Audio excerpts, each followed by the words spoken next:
আসসালামু আলাইকুম। Welcome back to my YouTube channel unique recipes by Jharna. আজকে আমি আপনাদের জন্য নিয়ে এসেছি পেঁপে এবং আলু দিয়ে খুবই মজাদার এবং সহজ একটি ডালের রেসিপি।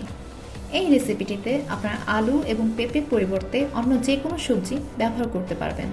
চলুন দেখে আসা যাক এর প্রস্তুত প্রণালীটি। আজকে এই রেসিপিটির জন্য আমি এখানে নিয়েছি আধা কেজি পেঁপে এবং 250 গ্রাম আলু। প্রথমে পেঁপে এবং আলুগুলোকে আধা সেদ্ধ করে নিতে হবে।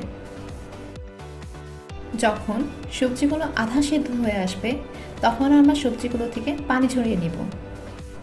ডালের জন্য এখানে আমরা নিয়েছি মসুর ডাল আধা কাপ, মুগ ডাল আধা কাপ। আপনারা চাইলে এই দুটো ডালের পরিবর্তে অন্য যে কোনো ডালই ব্যবহার করতে পারবেন। ডালগুলোকে এখানে আমরা অল্প কিছুক্ষণ ধরে অল্প আঁচে ভেজে নিচ্ছি। এতে করে ডালের মধ্যে খুব সুন্দর একটি ফ্লেভার অ্যাড হবে। কিন্তু খেয়াল রাখতে হবে ডালটি যেন পুড়ে না যায়। এবার অন্য একটি পাত্রে আমি নিয়ে নিচ্ছি ভাজা ডালগুলো এবং এতে দিয়ে দিচ্ছি 4 থেকে 5টি তেজপাতা এবং পানি 1 মগ। দিয়ে দিচ্ছি রসুন বাটা 1 টেবিল চামচ, হলুদ গুঁড়ো 1/2 চা চামচ,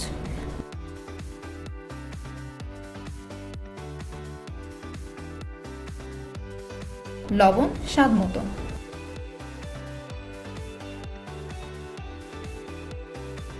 যখন ডালগুলো ফুটে আসবে এবং আধা সেদ্ধ হয়ে আসবে তখন আমরা এতে দিয়ে দিচ্ছি আগে থেকে সেদ্ধ করে রাখা আলু এবং পেঁপে এবং অপেক্ষা করছি 10 থেকে 15 মিনিট। ফিরে এলাম 15 মিনিট পর। এখন আমরা এতে দিয়ে দিচ্ছি 8 থেকে 9টি কাঁচামরিচ। এরপর আমরা চলে যাচ্ছি বাগারের প্রিপারেশনে।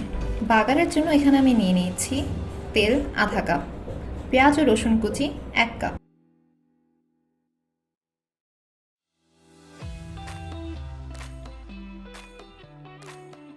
যখন পেঁয়াজ কুচি এবং রসুন কুচি বাদামি হয়ে আসবে তখন আমরা বাগারটিকে ডালের মধ্যে অ্যাড করে দেব এবং খুব ভালোভাবে ডালের সাথে বাগারটিকে মিশিয়ে দেব।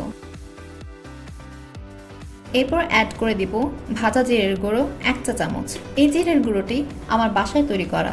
ঘরে কিভাবে আমি গরম মশলার গুঁড়ো, ধনিয়া গুঁড়ো এবং জিরের গুঁড়ো তৈরি করে থাকি তা জানতে হলে অবশ্যই চোখ রাখতে হবে আমার এই ইউটিউব চ্যানেলটিতে। ব্যাস হয়ে গেল খুবই অল্প উপকরণে মজাদার এবং সহজ পেঁপে আলু দিয়ে ডালের রেসিপিটি।